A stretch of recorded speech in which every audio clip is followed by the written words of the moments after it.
V našem laboratoriju je bilo vedno razmerje žensk proti moškim 9 proti 1. V zadnjem času pa imajo očitno s hormoni vedno več težav tudi moški. In moški nas predvsem skrbi za to, da je tam spodaj vse funkcionira in zato je odgovoren testosteron. Danes več o testosteronu in pa vseh oblikah, ki izbirajo iz njega.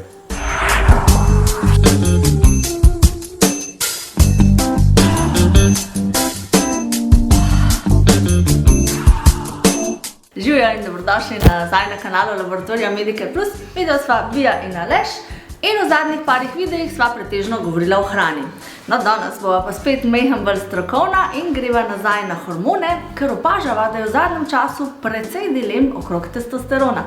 Bova probala biti v tem videu čim manj kompleksna in pa stvari povedati po domač. Pa če kaj ne bo jasno, vprašajte spodaj v komentarjih. Če ste pa novi na kanalu in se vam dopade taka vsebina, se pa tudi naročite na kanal.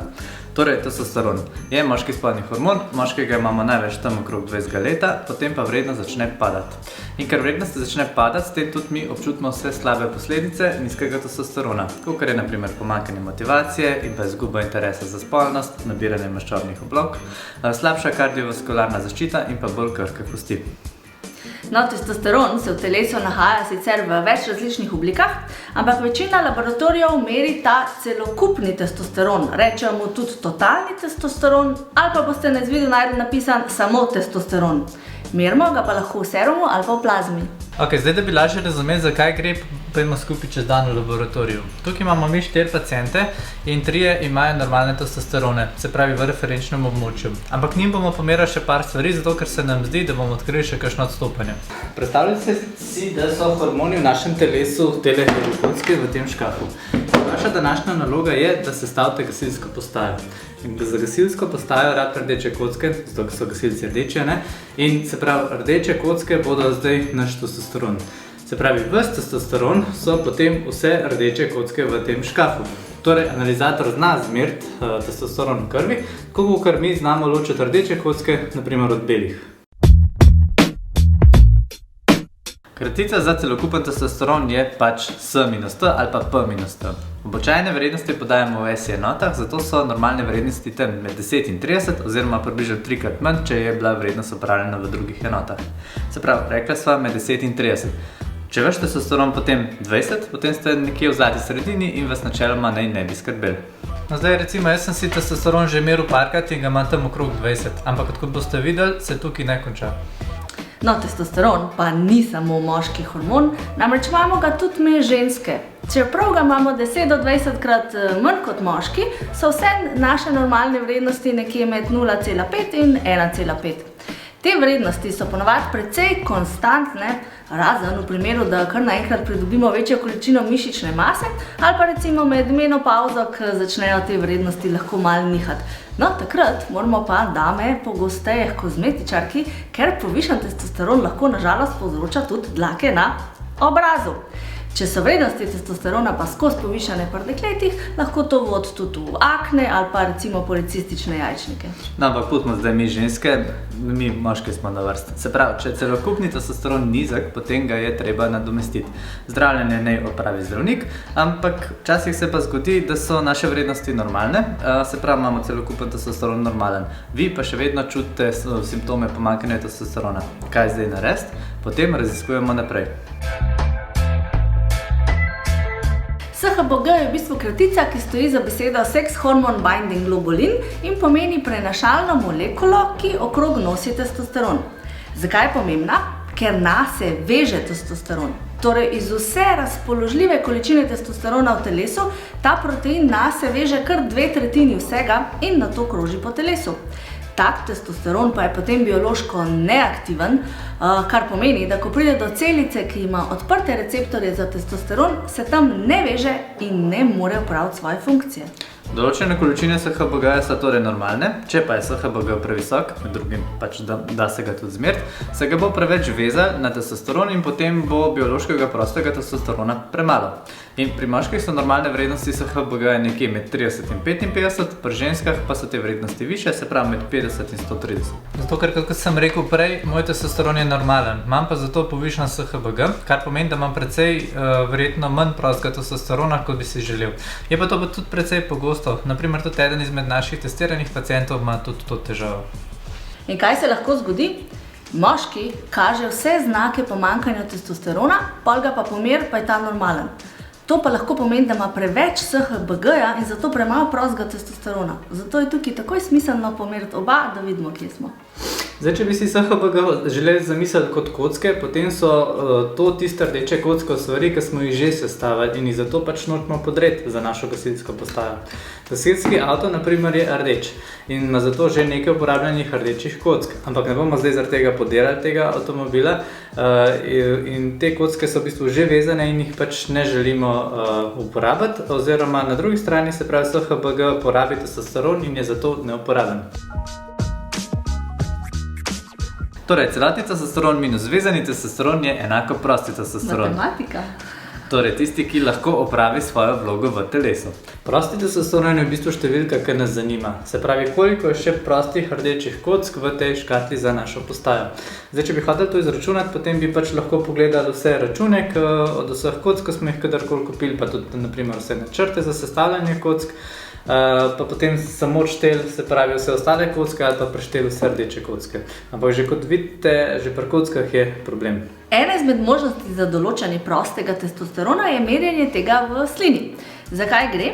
Slino si v bistvu lahko predstavljate podobno kot ostale tekočine v telesu, recimo plazmo, limfo, likor. In kot ostale tekočine, tudi slina vsebuje nekatere manjše molekule, ki jih lahko potem merimo. In testosteron je v osnovi v bistvu zelo majhna molekula, sploh če ni vezana na SHBG in albumin. In to majhno molekulo lahko izmerimo v slini.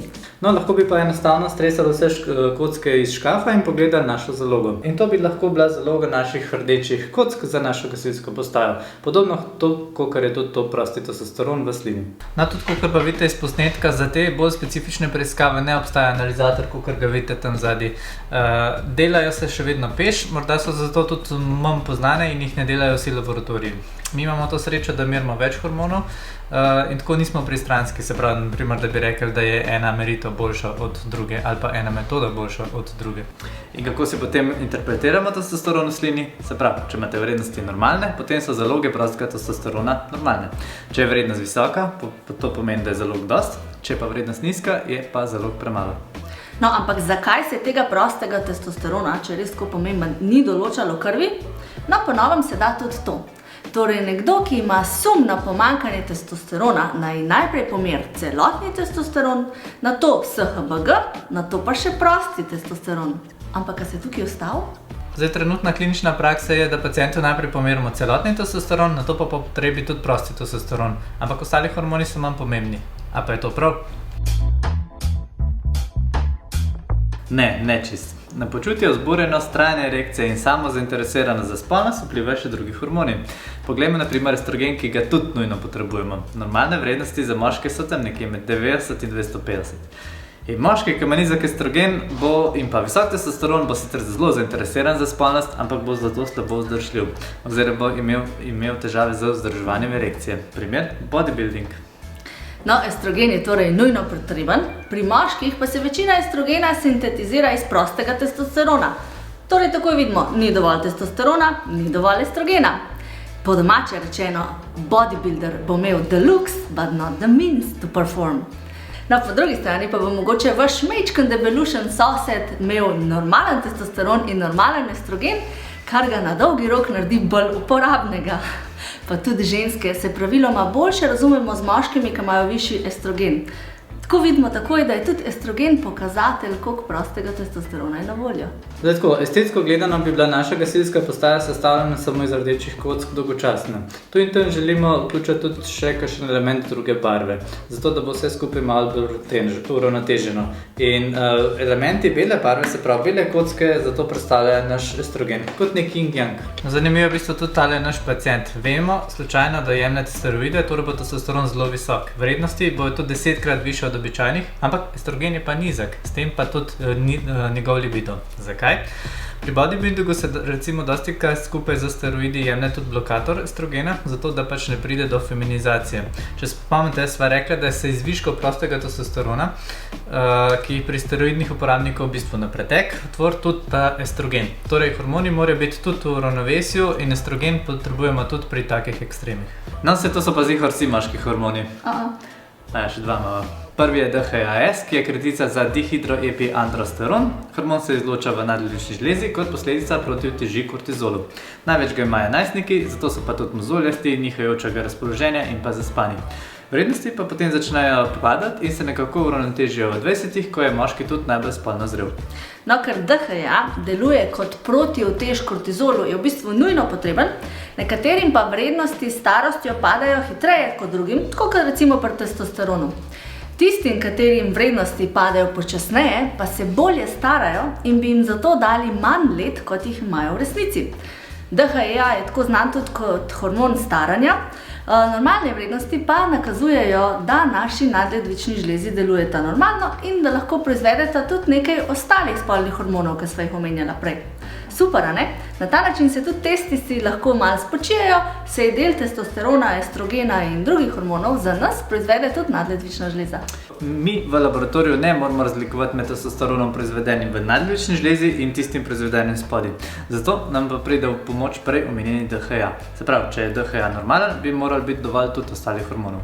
No, naprimer, DHEA pa ni normalen pri pacientih, ki so izgoreli. Tam nadledvična žleza ne more več proizvajati dovolj kortizola in zato tudi ne dovolj DHEA-ja. Potem mi tudi ne ostane nič moči za proizvodnjo drugih hormonov in tako dokažemo neposredno povezavo med stresom in pa pomanjkanjem interesa za spolnost. In naš tretji pacient ima naprimer nizek DHEA, skurjeno nadledvično žlezo, posledično pa tudi nizek testosteron. Mogoče ste pa že slišali za povezavo med testosteronom, izpadanjem las in pa plešavostjo. Včasih je tudi krožila govorica, da so plešavi moški boljši ljubimci. No, ni toliko za lase privlečen, saj lasni končiči pri nekaterih moških, kar je pač gensko pogojeno, postanejo občutljivi na dihidrotestosteron. To je super oblika testosterona, ki ima nekajkrat večji anabolni učinek od navadnega testosterona. Previsok dihidrotestosteron v kombinaciji z genetsko občutljivostjo pa je lahko tudi razlog za plešavost.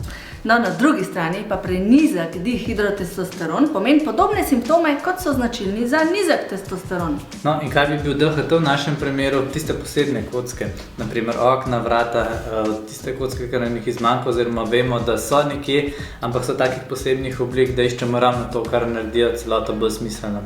Vrata postaje so pač lahko samo neka taka normalna odprtina, ampak predstavljaj si, kako kul bi bilo, pač, če bi bila recimo tale vrata rdeča, ne? Potem je to že tako kukar v ta pravi gasilski postaji. Recimo DHT je bil eden izmed prvih uporabljenih steroidov. Zaradi pretirane uporabe pa je verjetno velika večina uporabnikov danes brez las.